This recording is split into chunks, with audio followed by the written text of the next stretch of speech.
Hau Mugunga hiru da, 3.000 lagun bizi dira Goma hiriaren ondoan dagoen kanpamentu honetan. Etxeak denda txiki hauek dira.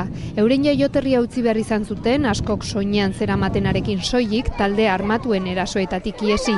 Gehienek gutxi dute hemen egiteko. Esango nuke bizimodua bilatzea dela. Bertan ez dagota ezer egonkorrik. Hilabetean behin ematen dieten janari errazionamendua bakarrik. Aurrak eskolara joaten dira eta gaztei lanbide bat irakasten diete bere kabuz moldatu daitezen. Gobernuz kanpoko alboan erakundeak laguntzen du proiektu horretan, JRS refuxiatuei laguntzeko jesuiten zerbitzuarekin batera. JRSak lortu zuen gazte horiek herrian praktikak egitea, ile-apaindegietan, josten edota bizikleta konpontzen. Nere atzekaldeko lurzoru honetan pasaden irailaren 15 arte Bujinba izeneko desplazatuen kanpamentua zegoen. Goma inguruan zeuden 5 kanpamentuetako bat. 15.000 lagun bizi ziren bertan. Gehienak etxera itzuli dira, baina beste askok ezin izan dute egin segurtasun faltagatik.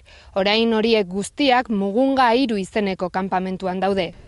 Askok diote desplazatuen itzulera estrategia politikoa baino ez dela. Yo creo que hay mucho la voluntad de que de una Gauzeko bera egin duten irudia eman nahi dute. Konponbidea dagoela eta bakea iritsiko dela, baina erlatiboa da. Egoera oso ezegonkorra baita. Claro, todo es muy relativo.